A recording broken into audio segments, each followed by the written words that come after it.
Bom, nós vamos continuar nessa aula examinando as disposições que tratam do segurado especial, tá? Só que as disposições agora da Instrução Normativa número 45. Conforme nós vimos nas aulas anteriores, tá? O regulamento ele já acrescentou disposições que nós não tínhamos visto na lei.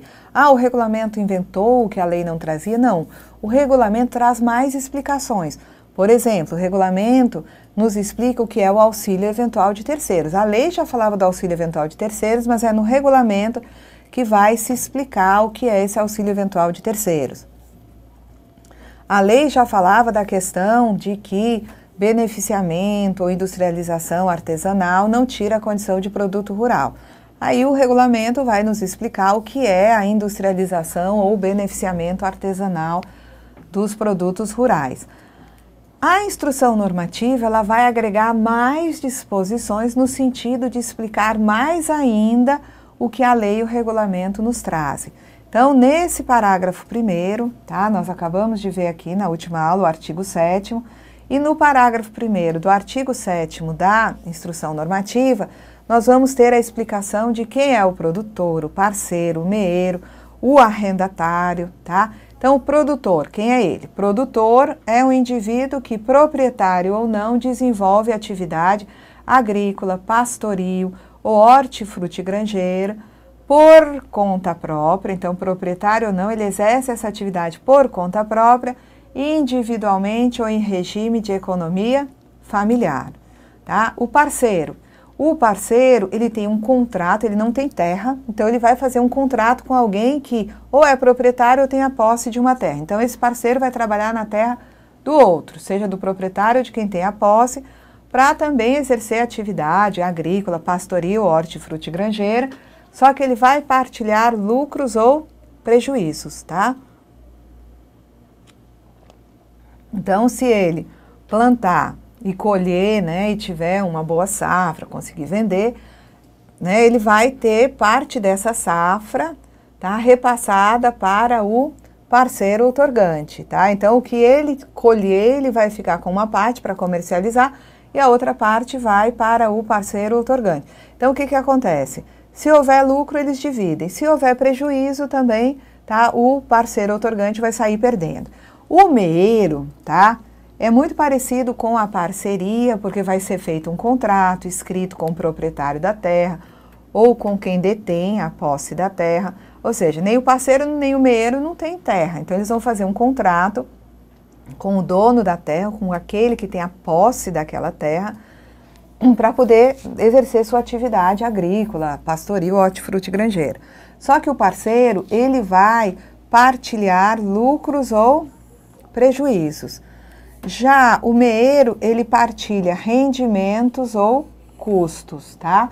Então, eles vão comprar sementes em conjunto e os dois vão plantar, sendo que o meeiro, na hora que ele colher, ele vai repassar uma parte para o proprietário, né? Para o parceiro outorgante. Se perder a colheita, tá? Nem vai dar lucro e também vai se perder aquele investimento inicial com sementes, tá certo?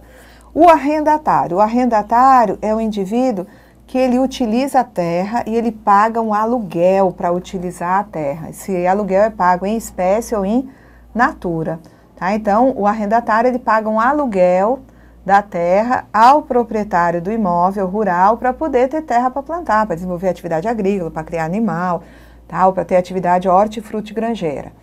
E esse arrendatário que paga esse aluguel pela terra, ele vai trabalhar individualmente ou em regime de economia familiar, sem utilização de mão de obra assalariada de qualquer espécie. Então, esse é o arrendatário. O comodatário, ele faz um contrato escrito de comodato, tá? Esse comodatário, para poder usar a terra de outra pessoa por empréstimo gratuito, por tempo determinado ou não, para poder desenvolver atividade agrícola, pastoril, hortifrutigranjeira. Então, basicamente é o seguinte, desculpe, o comodatário, ele usa a terra do outro de graça, tá? Ele faz um contrato para poder utilizar essa terra. O condômino, tá? O condômino é aquele que explora imóvel rural, tá? Com delimitação de área ou não, sendo a propriedade um bem comum pertencendo a várias pessoas. O usufrutuário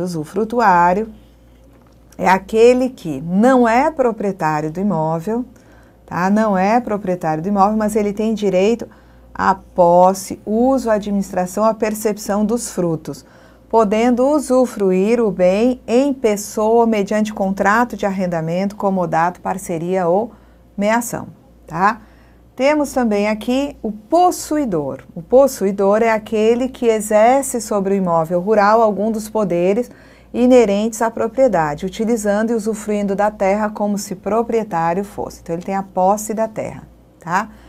Então, o usufrutuário, ele pode ter usufruir do bem em pessoa mediante contrato de arrendamento. Então, o usufrutuário, ele não sendo proprietário, ele tem direito à posse, uso, administração, à percepção dos frutos, tá? E ele pode usufruir o bem ele mesmo, ou ele pode, enquanto usufrutuário, firmar contrato de arrendamento, comodato, parceria ou meação, tá? Já o possuidor, ele exerce sobre o imóvel rural algum dos poderes inerentes à propriedade, tá? De modo a poder utilizar e usufruir da terra como se proprietário fosse. Pescador artesanal, quem é ele?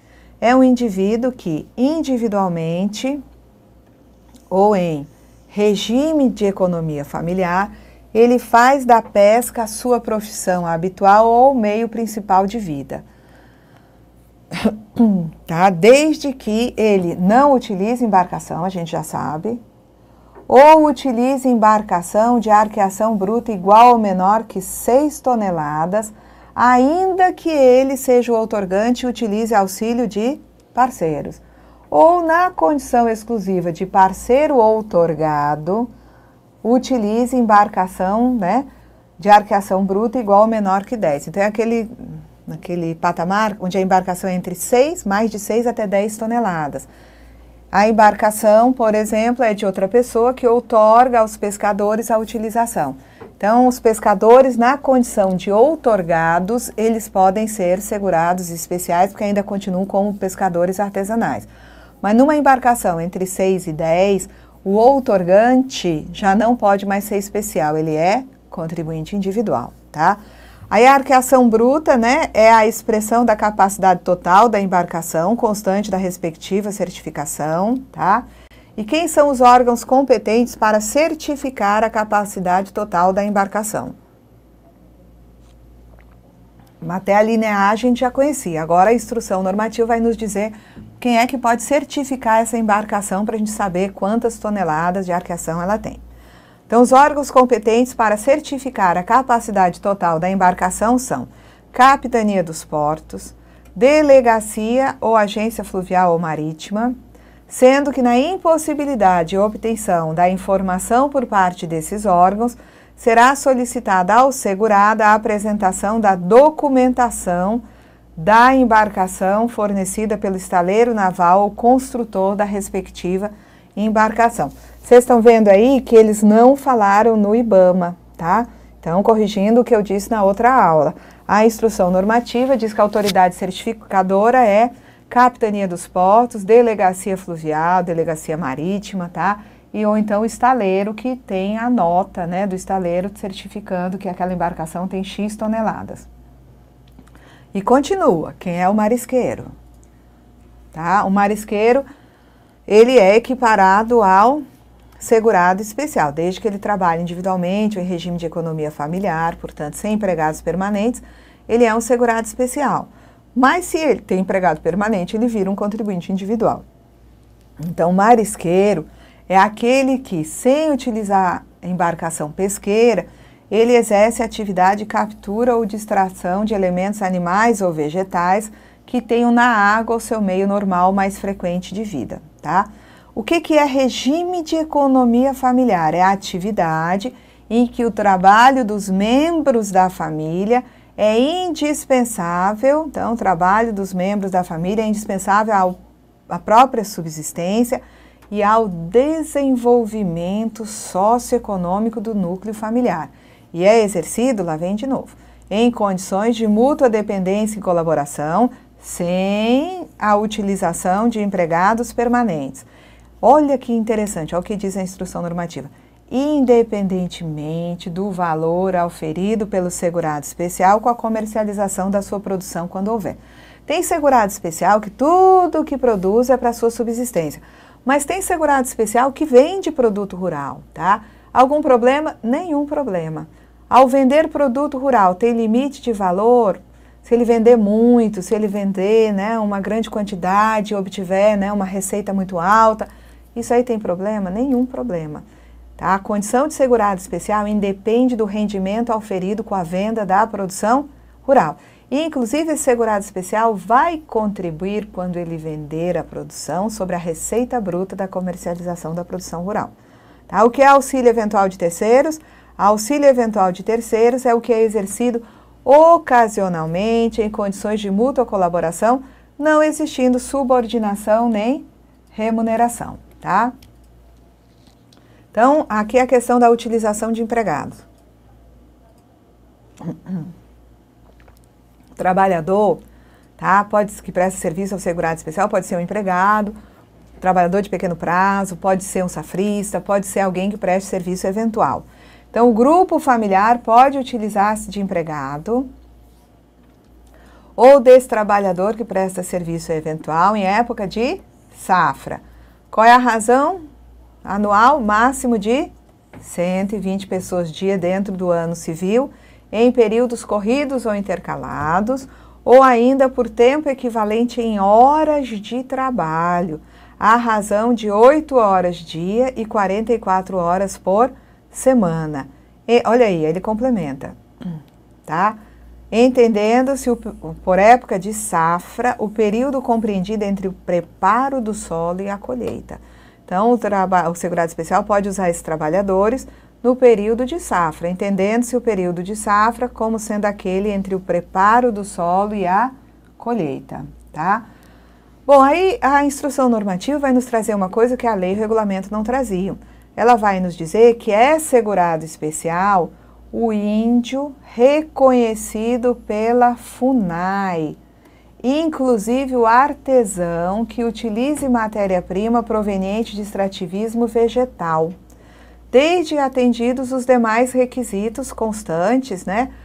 Aí na questão do trabalho individual, regime de economia familiar, independentemente do local onde resida ou exerça suas atividades, sendo irrelevante a definição de indígena aldeado, indígena não aldeado, indígena, índio em vias de integração, índio isolado ou índio integrado, desde que exerça a atividade rural individualmente ou em regime de economia familiar e faça dessas atividades o principal meio de vida e de sustento, tá? Então, o índio, quando ele exerce atividade individualmente ou em regime de economia, né, familiar, né, e ele, inclusive, trabalhando aí como artesão, que utilize matéria-prima proveniente de extrativismo vegetal, ele vai ser um segurado especial, tá? Aí vem a repetição de tudo que nós já vimos. Não descaracteriza a condição de segurado especial. Se o segurado especial for parceiro ou outorgante. No passado era proibido, hoje pode, desde que a área toda da terra seja 4 módulos fiscais, desde que a parte reservada para a parceria respeite o limite de 50% dessa área, tá? Gente, eu falando muito rápido, a garganta pifa.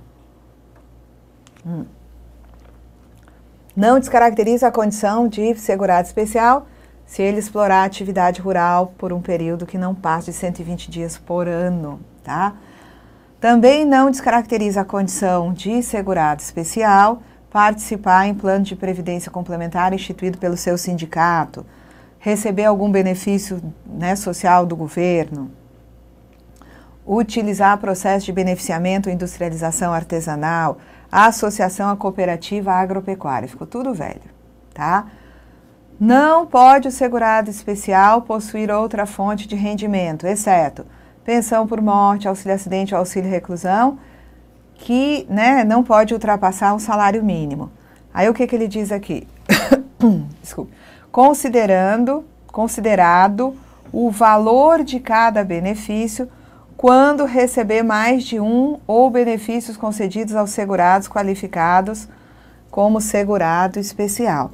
Aí ele diz que é para considerar o valor de cada benefício. Então, se a pessoa recebe pensão por morte e auxílio acidente, eu não vou somar os dois para ver se dá um salário mínimo. A pensão por morte tem que ser de no máximo um salário mínimo, auxílio acidente no máximo de um salário mínimo, tá? Ele pode também receber benefício previdenciário por conta de participação em plano de previdência complementar. Pode exercer atividade, olha só o que ele diz, exercer atividade remunerada, urbana ou rural em período de entre-safra ou de defeso, por prazo não superior a 120 dias corridos ou intercalados, tá? Exercer mandato eletivo de dirigente sindical de organização de categoria de trabalhadores rurais, pode ter rendimento por isso. Exercer mandato de vereador do município onde desenvolve a atividade rural ou de dirigente de cooperativa rural composta exclusivamente por segurados especiais. Pode ter rendimento por conta dessa atividade. Pode ter rendimento porque ele é parceiro outorgante, ele recebe rendimento do parceiro outorgado ou do meeiro outorgado, tendo em vista esse contrato de parceria, sem problema. A atividade artesanal com matéria-prima própria não tem limite de rendimento. Com matéria-prima de outrem, o limite mensal é de um salário mínimo da venda desse artesanato. A atividade artística, desde que o rendimento da atividade artística seja inferior a um salário mínimo. E olha aqui, ó, ele pode ter rendimento, não tinha lá, né? E aqui apareceu, o segurado especial pode ter rendimento proveniente de aplicação financeira sem perder a sua qualidade de segurado especial, tá? O fato dele exercer atividade na entre-safra não dispensa o recolhimento de contribuições, tendo em vista a atividade que ele está desenvolvendo. Ele pode ser um segurado empregado, pode trabalhar como empregado doméstico na entre-safra e tem que contribuir se ele está exercendo essa outra atividade, tá? Não se considera segurado especial os filhos maiores de 16 anos, cujo pai e mãe perderam a condição de segurados especiais por motivo de outra atividade remunerada, salvo se eles comprovarem o exercício de atividade rural individualmente. Então, o pai e a mãe foram trabalhar na cidade, em outra atividade, perderam a condição de segurado especial e os filhos vão perder também, a não ser que o filho comprove, epa, eu também continuo a exercer atividade rural individualmente, eu continuo, portanto, a ser um segurado especial, tá? Não se considera, tá? Segurado especial, aqui repetiu, essa nós já vimos, não se considera segurado especial o arrendador de imóvel rural. Quem é arrendatário, arrenda a terra de outro porque não tem terra para plantar, aluga a terra de outro, aí pode ser segurado especial, desde que trabalhe individualmente ou em regime de economia familiar. Mas o dono da terra que aluga a terra para outro, o arrendador, não pode ser segurado especial, tá? Exclusão do segurado especial, também já vimos 2 vezes. A contar do primeiro dia do mês em que ocorreu a situação, tá? Se ele desobedece aqueles requisitos mínimos para ser considerado segurado especial, se ele se enquadrar em outra categoria de segurado obrigatório ou se ele se tornar segurado obrigatório de outro regime. Exclusão da condição de segurado especial a contar do primeiro dia do mês subsequente ao da ocorrência, tá? Se ele utilizar trabalhadores, no mês de setembro ele ultrapassou 120 diárias, ele sai da condição de segurado especial em outubro. Ele, no período de entre-safra, foi trabalhar, mas em vez de ficar 120 dias, ele ficou 122 dias. A partir do mês seguinte, aquele em que ele completou mais de 120 dias, ele sai da condição de segurado especial. Dias de hospedagem, tá? Ele exerceu atividade de turismo rural, mas em agosto ele ultrapassa 120 dias de atividade de turismo rural. Em setembro, ele deixa de ser segurado especial. O segurado especial fica excluído da categoria a partir, atenção, da data do pagamento do benefício de pensão por morte, auxílio acidente ou auxílio reclusão, quando o valor desse benefício for superior ao salário mínimo. Então, ele recebe uma pensão por morte, tá, em valor superior a salário mínimo na data X. A partir da data em que ocorreu o pagamento desse benefício em valor superior ao salário mínimo, ele deixa de ser segurado especial, tá? A situação de estar o cônjuge ou o companheiro em lugar incerto e não sabido, decorrente de abandono do lar, não prejudica a condição de segurado especial do cônjuge ou do companheiro que permaneceu exercendo a atividade individualmente ou em regime de economia familiar. O marido sumiu, ele está, né, em lugar incerto e não sabido, tá? A esposa continuou lá no sítio trabalhando individualmente ou trabalhando em regime de economia familiar. Essa esposa e os filhos, inclusive, que ficaram lá trabalhando, que têm 16 anos ou mais, vão ser considerados segurados especiais. O falecimento de um ou ambos os cônjuges não retira a condição de segurado especial do filho maior de 16 anos, então não retira a condição de segurado especial do filho maior de 16 anos, desde que esse filho permaneça exercendo a atividade individualmente ou em regime de economia familiar. Não integram o grupo familiar do segurado especial, então não integram o grupo familiar os filhos e filhas casados, genros, noras, sogros, sogras, tios, tias, sobrinhos, sobrinhas, primos, primas, netos, netas e afins. Então, o segurado especial é o marido, a mulher ou os companheiros, filhos ou equiparados com 16 anos ou mais. Todos são segurados especiais. A nomenclatura dada ao segurado especial nas diferentes regiões do país é irrelevante para a concessão de benefícios rurais, cabendo a efetiva comprovação da atividade rural exercida, seja individualmente ou em regime de economia familiar. Não importa o nome que se dê àquele produtor, o que me interessa é o que e como ele está fazendo para definir se ele é ou não um segurado especial. Considera-se segurada especial a mulher que, além das tarefas domésticas, exerce atividades rurais com o grupo familiar respectivo. Então, uma pessoa que exerce as atividades domésticas e também as atividades rurais junto com o grupo familiar vai ser uma segurada especial, tá? Considera-se que o segurado especial reside em aglomerado urbano ou rural próximo ao imóvel rural onde desenvolve a sua atividade, a gente já viu isso, quando ele reside no mesmo município de situação do imóvel onde ele desenvolve a atividade rural ou em município contíguo àquele, né, vizinho ao que desenvolve a atividade rural. Vamos ver o próximo? Tá? Aplica-se o disposto nos incisos 1 e 12 ao cônjuge ou companheiro do produtor que participe da atividade por este explorada. Ora, se o cônjuge ou companheiro também ele é um segurado especial, ele também vai seguir as regras aplicáveis, né, ao segurado especial que nós já examinamos aqui. O que é o processo de beneficiamento ou industrialização artesanal? É aquele realizado diretamente pelo próprio produtor, tá?